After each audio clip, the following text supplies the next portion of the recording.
बिस्मिल्लाहिर्रहमानिर्रहीम, अस्सलाम वालेकुम। मैं गौहर भट्ट सियासत के प्लेटफॉर्म से आपकी खिदमत में हाजिर हूँ। पाकिस्तान एक ऐसा मुल्क है जिसमें कोई भी चीज़ जो है उसकी सियासत में भूचाल पैदा कर सकती है। आज सुबह से दो तस्वीर जो हैं वो बहुत ज़्यादा वायरल हुई।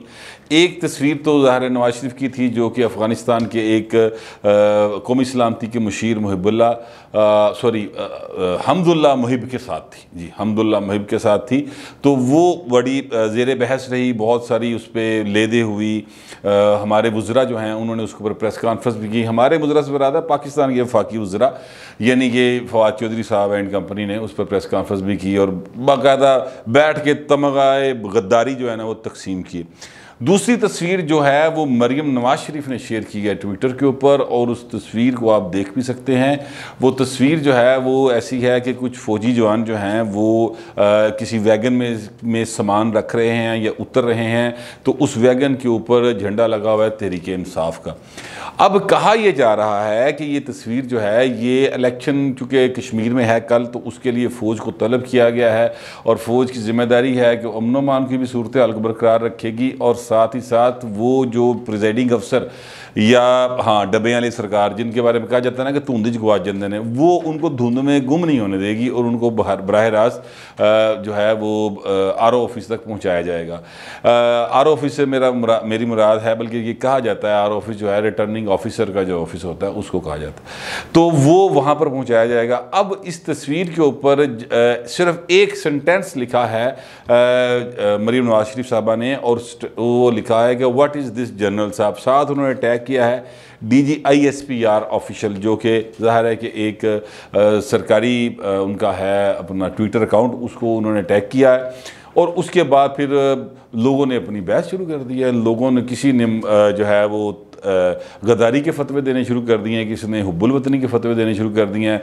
नून लीग वाले जो हैं वो मरीम की वाह करते जा रहे हैं, और जो तहरीक इंसाफ वाले हैं वो मरीम के ऊपर मतलब लान तान करते चले जा रहे हैं। जबकि शहबाज गिल साहब जो हैं ना वो कोई मौका नहीं पाई जान रहा। यार एड्डा बाकमाल आदमी, मुझे तो सच्ची मुच्ची वो बंदा बड़ा पसंद आना शुरू हो गया, इस सेंस में कि वो कोई मौका नहीं जाने देता जहाँ पर वो यानी खुशामद ना हो सके इमरान खान की या जो बड़े मनसबदार हैं उनकी, या कोई नफ़रत ना फैलाई जा सके वो नून लीग के ख़िलाफ़ और पीपल्स पार्टी के ख़िलाफ़।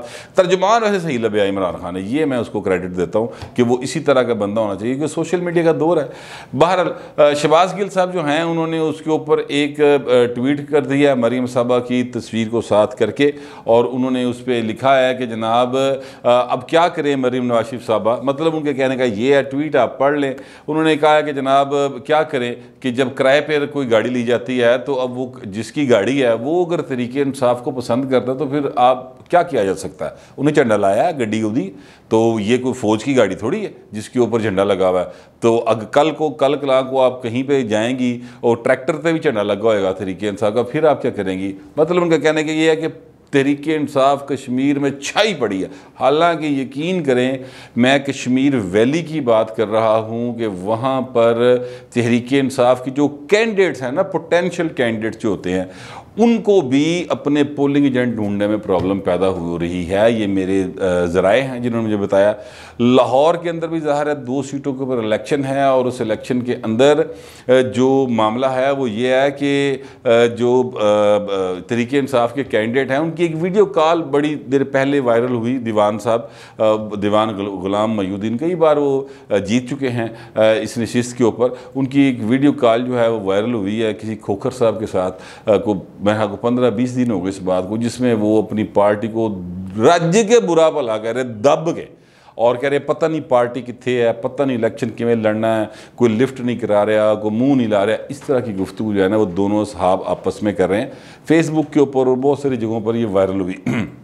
इसके बावजूद शहबाज गिल साहब जो है ना वो कहते हैं कि जनाब जो हमारी पार्टी है वो बड़ी पॉपुलर है, और आम आदमी जो है वो उसको बिल्कुल तारीफ़ ही करी जा रहा है। हालांकि जिस किस्म की वो वैगन है और जिस बेचारे की वैगन होगी उसके घर में 100% जो है ना वो फाके होंगे। इसलिए कि उसको कभी कभी तो वो सवारी मिलनी होगी। आजकल चूँकि इलेक्शन है तो हो सकता है कि उसकी वजह से उसको कोई दिहाड़ी शड़ी उसकी लग जाती हो बेचारे की, वरना वो ना बिजली के बिल देने के काबिल होगा, ना वो बच्चों की फ़ीस देने के काबिल हो सकता है, ना ही वो दवाई लाने के काबिल हो सकता है। जिस किस्म की महंगाई जो है वो इस वक्त पाकिस्तान में या आज़ाद कश्मीर में ज़ाहिर है मौजूद है। तो ऐसी सूरत हाल में वो बंदा जो है ना वो यकीनी तौर पर तहरीक इंसाफ को तो कम अज़ कम पसंद नहीं करता होगा, बाकी किसी को करता हो ना कर। वैसे इस किस्म के जो लोग होते हैं ना बेचारे मेहनत कश, मेहनत मजदूरी करने वाले, जिन्होंने सुबह दिहाड़ी लगानी है तो रात को खानी है, वो वाले लोग होते हैं ना, उनका पॉलिटिकल पार्टीज़ के साथ कोई इतना ज़्यादा मोहब्बत और नफरत नहीं होती। वो बेचारे अपनी रोटी रोज़ी के चक्कर में फंसे होते हैं। सच्ची गल तो है, उनको यही होता है कि यार किस तरह इन्ने पैसे ले लिए कि घर आटा ले जा सकिए, दाल ले जा सकिए, कोई गोश्त कुछ का तो सीन ही कोई नहीं है। वैसे चूँकि अब ईद कुर्बान गुजरी है तो हो सकता है किसी ने तरस खा के गोश्त भी भिजवाता है। तो ये एक सूरत हाल जो होती है। लेकिन शहबाज गिल साहब कहते हैं उनकी पार्टी बड़ी पॉपुलर है, बाल पाइन लग जाएगा पता पार्टी पॉपुलर है, लेकिन उसका पैमाना ये नहीं। ये जो आज़ाद कश्मीर के इलेक्शन और उसमें ओवरऑल नशिस्तें जो आप हासिल करेंगे, जैसा कि मैं पहले बता चुका हूँ कि जो 12 नशिस्तें पाकिस्तान में हैं उसमें हुकूमत पाकिस्तान की मर्ज़ी है, जिसको चाहे नशिस्त दे दे, जिसको चाहे ना दे। ये शुरू से ऐसा रहा है कि वो नई बार पहली दफ़ा तो होना नहीं है। तो ये एक मामला अपनी जगह पर है। लेकिन मरियम नवाज शरीफ ने जो सवाल किया है उस सवाल का कोई जवाब प्रॉपर फोरम से नहीं आया। ठीक है, मैं इतना ही कह सकता हूँ, प्रॉपर फोरम से अभी तक तो नहीं आया जब तक मैं आपसे बात कर रहा हूँ। अलबत्ता शहबाज गिल साहब जो है ना वो चूँकि हर बात में मतलब नौकरी है, ज़ाहिर उनका काम ही है कि जनाब उन्होंने मतलब हर चीज़ पर नज़र रखनी है। और वो जो शबीर था ना, वो जो शबीर तो देखिएगा एक्सप्रेस न्यूज़ का एक प्रोग्राम था, तो मुझे लगता है कि वहाँ पर शबीर की जगह पर ना अब शहबाज कर देना चाहिए, क्योंकि वो हर एक पर नज़र रख के बैठे। वैसे वो अच्छा इस हवाले से अपनी पार्टी को सर्व कर रहे हैं। ओवरऑल पाकिस्तान के साथ क्या होगा ये ना उनकी पार्टी का कंसर्न है, तो ना मेरा ख्याल है शहबाज गिल का, क्योंकि वो जाहिर है कि बैग फट के आए सर, बैग फट के टूट जाना। अच्छा, अब दूसरी जो खबर है वो इससे भी बड़ी खबर है, और वो ये है, और वो खबर सुनने के बाद यानी वो खबर चलने के बाद और मैं जो बयान करने लगा हूँ उसके बाद जो हमारे यूथिए भाई और नून लीगिए भाई दोनों को परेशानी का सामना करना पड़ रहा है। और नून लीगी ख़ास तौर पे वो जो शहबाज शरीफ की पॉलिसी से इत्तफाक करते हैं, मरीम की पॉलिसी से इत्तफाक करने वालों को कोई परेशानी नहीं होगी इससे, लेकिन जो शहबाज शरीफ से इत्तफाक करते हैं उनको परेशानी होगी। और वो खबर ये है कि जनरल बाजवा साहब यानी कमर जवेद बाजवा साहब हमारे आर्मी चीफ हैं, उन्होंने बिलावल भुट्टो को किया फ़ोन। और वो फ़ोन क्यों किया? फ़ोन उन्होंने इसलिए किया, बताया ये जा रहा है ज़राए के मुताबिक कि उनके बेटे की शादी है और उसके लिए उन्होंने बिलावल साहब को दावत दी है। ये एक ख़बर है जो ज़राए के मुताबिक चली है। कल ये वकार सत्ती साहब हैं, पीपल्स पार्टी की मीट करते हैं, पॉलिटिकल रिपोर्टर हैं इस्लामाबाद से।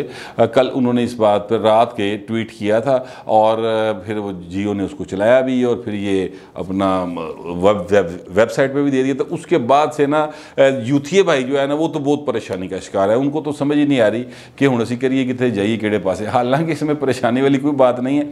जनरल बाजवा साहब ज़ाहिर है कि एक बड़े मनसबदार हैं और पाकिस्तान की जो रियासत है उसमें उनका अहम तरीन होता है, ठीक है, और अहम तरीन पोजीशन है। उनके ज़िम्मे बहुत सारी ऐसी आइनी ज़िम्मेदारियां हैं जो वो निभा रहे हैं। अब उनकी तरफ से अगर फ़ोन आता है किसी सियासी जमात के रहनुमा को जो कि अपोजिशन में हो तो और फिर वो अपने बेटे की शादी में उनको दावत दें, तो उस तो बात तो फिर जो हुकूमत वक्त है उनमें थरथली मचना एक मतलब समझ लें कि एक फितरी सा अमल है। पाकिस्तान की सियासत को अगर ज़हन में रखें, यहाँ पे ऐसे ही होता है। कोई जो बड़ा मनसबदार है वो किसी पॉलिटिशियन को हाथ मिला ले तो वो जनाब समझा जाता है कि यह बंदा बड़ा अहम हो गया, पॉलिटिशियन उन्ना हाथ मिलाया सी।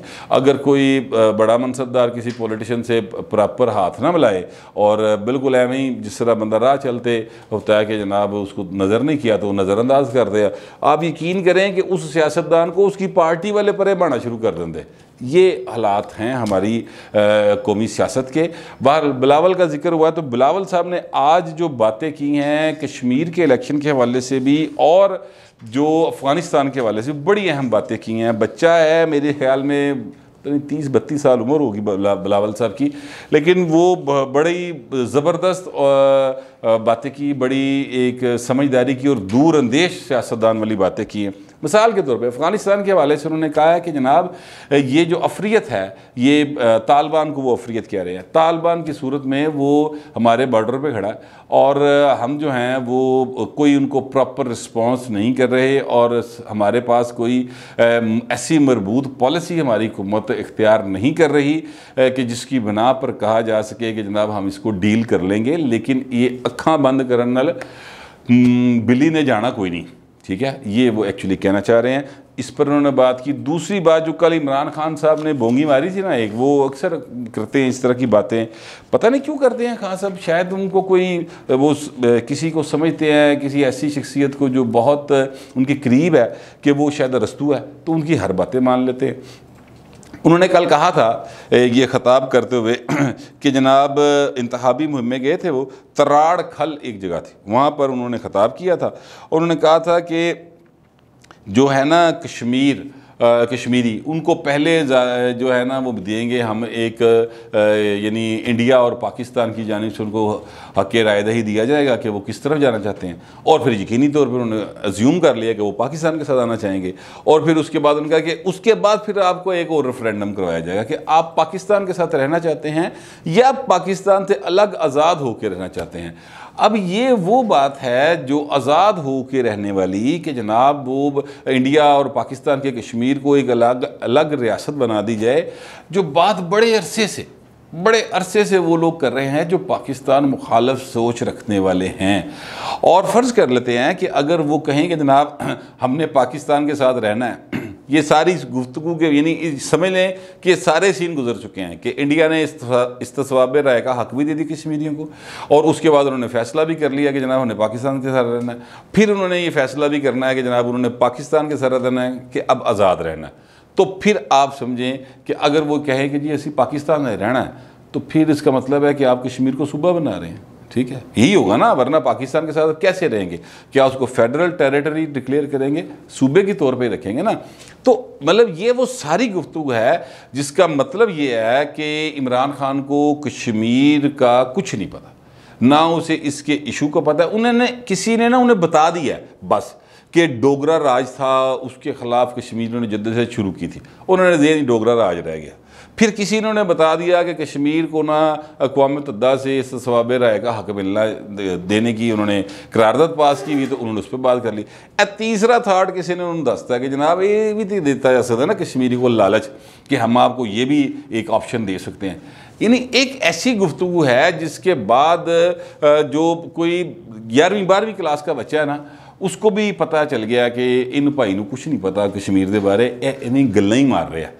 इसको बिल्कुल रियलिटी से बिल्कुल ये नाबल्द है और इसको इस बात का इल्म ही नहीं है कि कश्मीरी जो हैं वो किस चक्कर में आज़ादी मांग रहे हैं। ये मतलब आप लोग जानते ही होंगे, मगर मैं फिर भी आपको बताना चाहता हूँ कि बर्रे सगीर की तकसीम का जो अभी तक बाब मुकम्मल नहीं हो सका वो है कश्मीर। इसको अक्सरियती राय के साथ जहाँ पर लोग जिस मुल्क के साथ मिलना चाहें वो उस मुल्क के साथ मिल सकते हैं। ये वो सिलसिला था जिसके तहत बरे सगीर की तकसीम हुई थी, उधर से बंगाल की और इधर से पंजाब की और कश्मीर की। पंजाब, राजस्थान, सिंध के ये एरियाज़ ने अपना फ़ैसला रियासतों ने दे दिया और वो इधर आ गए, जबकि कश्मीर के जो डोगरा राज वाला मामला था वो अपनी जगह पे था और उसी चीज़ को तस्लीम किया अक़वाम मुत्तहिदा ने, तस्लीम किया बैनुल अक़वामी दुनिया ने कि जनाब ये हक़ कश्मीरियों का है कि वो जिस रियासत के साथ रहना चाहें उस रियासत के साथ रहें। और उसके लिए कुछ उन्होंने पैरामीटर्स मुकर्रर कर दिए कि ये इक़दाम करके तो आप इस पर इस्तिस्वाब राय करवा लें, रेफरेंडम करवा लें, लोगों से पूछ लें। ये वो सारी गुफ्तगू है जो पाकिस्तान का बच्चा जानता है, लेकिन एक बंदा नहीं जानता, और बदकिस्मती यह है कि वो हमारे मुल्क का वज़ीर आज़म भी है और उसका नाम है इमरान खान। यार ये इससे बड़ी बदकिस्मती क्या होगी कि आप अपने जो कि स्टेटेड पोजीशन है पाकिस्तान की पिछले 73 साल से, उससे ही आप विड्रॉ कर रहे हैं। और फिर गल तो सूबे वाले पास ही आ गई ना तो फिर इसका मतलब है जो कश्मीर में मरीम नारा लगवा रही थी कि बच्चा बच्चा कट मरेगा, कश्मीर सूबा नहीं बनेगा, तो फिर इसका मतलब है कि वो बात वहीं पर है जिसका शक किया जा रहा था। और इमरान खान की इस गुफ्तगू ने साबित कर दिया कल कि उहदे दिमाग विच किते ना किते ये सोच मौजूद है कि कश्मीर को हम सूबा बना लें। और जहाँ तक मकबूजा कश्मीर की बात है तो यार उसके लिए उस हवाले से तो कश्मीरी एक जद्दोजहद कर ही रहे हैं, लेकिन उसके लिए पाकिस्तान को भी बड़ी एक अग्रेसिव किस्म की जद्दोजहद करनी पड़ेगी। और मौजूदा हुकूमत के होते हुए मुझे तो इस बात की कोई उम्मीद नहीं। बहरहाल कश्मीरी फैसला करेंगे, कल इलेक्शन है और देखते हैं कि वो उन 33 सीटों के ऊपर जो कि वहाँ पर हैं अपना आज़ाद कश्मीर के अंदर, वहाँ पर किस हद तक पहरा देते हैं अपने वोट के ऊपर।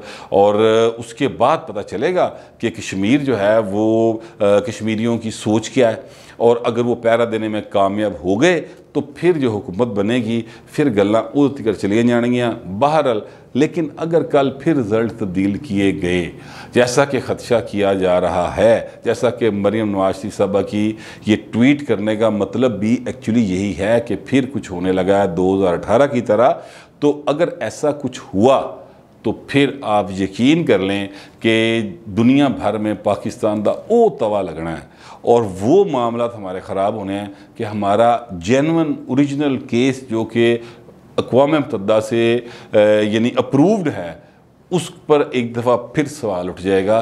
तो खुदा का वास्ता है कल इलेक्शन ना चोरी करना यार, जिसकी भी हुकूमत आए यार उसको आने दें, कोई फ़र्क नहीं पड़ा चल रहा। खान साहब दिल बड़ा करो, मेरा तो यही ख्याल है। आपका जो भी ख्याल हो बराए मेहरबानी डिसेंसी के साथ कमेंट्स में लिख दीजिएगा और मेरे वीडियो को लाइक भी करें और चैनल को सब्सक्राइब भी कर लें और बेल आइकन का बटन ज़रूर दबा दें ताकि आप तक मेरा वीलॉग पहले पहुंच सके। फिलहाल इतना ही, मिलते हैं अगले वीलॉग में।